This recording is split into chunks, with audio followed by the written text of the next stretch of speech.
Okay, good morning. So, ano oras na ba ngayon? Mag-aalas 11 na ng umaga. So, ito, kahapon ng hapon, medyo maligamgam pa kaya hindi ko pa binabara ng calcium nitrate. Pero ngayon, malamig na siya. So, ilipat ko na lang muna dito. Total, wala pa naman to nutrient solution. Dito ko nilalagay yung 2.0 na easy na nutrient solution pang mga fruiting like bell pepper, cherry tomato, tsaka cucumber. So, ilipat ko na lang muna ito doon. Wait lang. Okay, so medyo naisalin ko na. Kaya ako siya isinalin dyan kasi balak ko pakuluan na rin tong mga nasa 1.5 liter. Siguro mga 1 kilo lang to or less na kokopit dito. Para magamit ko na siya, lalagyan ko na yung mga net caps ko. Kasi may net caps pa ako sa baba. Tsaka yung 350 ml na cup, yung ganito, yung nandun, para malagyan na rin natin, makapagpunla na rin ako ng pipino, yung Sengel variety. So, ayan. So, ito muna ang gawin natin. At, tulad ng napangako ko, meron tayong timbangan dito. Ayan. I-zero out lang natin. Ayan o, mga 5.9. Sabi mo ng 6. So, plus 30 grams nito. So, medyo mahirap pag isang kamay, kaya wait lang muna kayo. Makikita nyo na lang, may laman na yan na calcium nitrate. Wait lang. Okay, so ayan, 36.2. So, approximately 30 grams yan. So, ang gagawin lang natin, ihalo. Tsaka mapansin nyo, konti lang yan o. Ang dami nun. Itong calcium nitrate, dito rin yung ginagamit natin para sa nutrient solution A natin. So, yan. Lalagay ko lang talaga yan dyan. Tapos, hahaluin ko lang hanggang ma-dissolve. So, yan. Patay na natin to dahil hindi na natin kailangan. Yan. Okay. So, ito naman, wala namang kakaiba. Hahaluin mo lang siya hanggang ma-dissolve. Pagtagal-tagal din naman, mamaya-maya, makusa na rin naman siya madedissolve. Pero mas maganda haluin mo para medyo ma-distribute na maayos yung calcium nitrate natin. So, ayan. Ngayon ay, Martes? So, bukas, wala ako. Huwebes na ang balik ko. Tama ba? Tama, Huwebes ng umaga o tanghali na yung balik ko. Ayun. So, kung ngayon, Wednesday. So, sakto lang siguro, no? Huwebes. Pagbalik ko, pwede na natin itong gamitin. Pero siguro, ang gagamitin lang natin is yung para dun sa paglilipatan natin. Pero hindi ko pa ililipat. Siguro, ibabad ko pa ng ilang araw, kahit mga 5 araw. 4, yan. Pero kasi ito, magpe-prepare na rin tayo dito, maglagay tayo ng nutrient solution pang fruiting. So, ayun lang, wala na masyadong gagawin. Hayaan mo na lang siyang mababad yan dyan. So, tatakpan ko lang. Then, dito na tayo.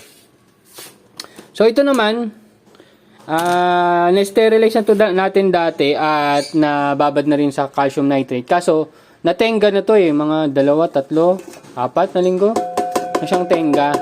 So, ang gagawin ko na lang is sterilize siya. Yan. Yun na lang naman yung gagawin natin sa kanya. So, madali na yan. Kuha tayong tubig.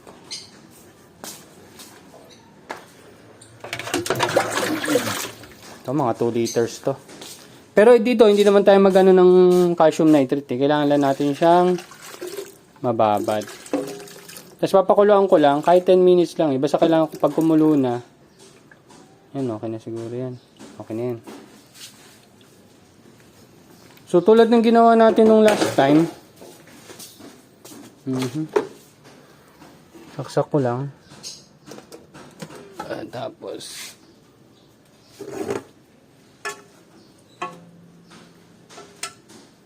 yan. Basta nakabalubog siya dyan. Medyo mas mabilis to. Yun. So, siguro after 10 minutes, kukulo na yan. Tapos another 10 minutes. Tapos na. After niyang kumulo, syempre, pasingawin muna natin para lumamig. Then mamaya sigurong hapon kukunin ko na siya. And papakita ko naman sa inyo yung next process natin is yung paglilipat ng cockpit dito sa mga net caps, which is napakadali lang naman gawin, tapos paulit-ulit lang. Gagawin ko na yun sa sala para makita nyo rin yung indoor nursery. So ito, magagawin ko rito. Hugasan ko lang to. Banlawan ba? Oh, ito yung toothbrush na ginagamit ko pang panglinis. Panglinis ng mga containers, yan, pang kiss-kiss o kung ano man. So ayan, regarding naman dito sa taniman natin, hindi ko pa nakikita to eh. Pero malamang kung ano yung nandito. Kung ano yung nakikita natin dito, yun din yung nandun. So yun nga, ang medyo inaalala ko talaga dito yung mga peste natin. Dito medyo ayun, highly infested na. Pero mapakinabangan pa naman. Kaya from time to time, tinitingnan ko talaga yung mga dahon. Sine-check natin. So, dito naman tayo sa ating pipino.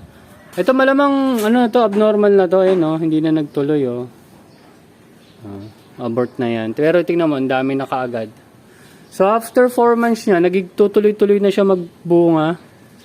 Kasi hindi ko na siya ang pinakaalaga ko na lang talaga is yung pagdidelect. So, kanina nagpruning ako ng puno ng tuba namin. Tapos yung ginagawa kong mulching, yan, pinapabulok ko lang dito. Ganun din. Itong mulberry ko medyo nagbubunga pero kasi ang liit lang ng bunga ito. Kaya gusto ko na rin siyang tanggalin. And sooner or later tatanggalin ko na siguro yan. Nasa variety din siguro na mulberry. Pero good experience naman yan sa atin nung nag-start tayo. Kasi yan, meron tayong mga basil. Iniisipan ko ng way kung paano ko talaga ma-utilize ang maayos yung mga basil plants ko. Pero ngayon wala pa akong masyado maisip eh. Yun, paminsan-minsan kumukuha tayo ng dahon para gawing tea. Yan. Pag gusto ko ng mainit na tubig, ayun, kunin na natin yung bell pepper natin. Nasaan yung pang kuha ko ng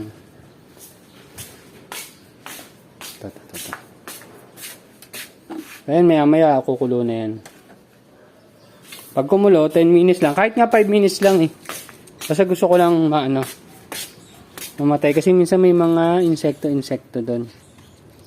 Wait lang kunin ko lang yung isang bunga. Wait. Okay, so ayan. Ito lang yung bunga niya. So, parang naka-anim lang tayo na bunga dyan eh. Iba maliit.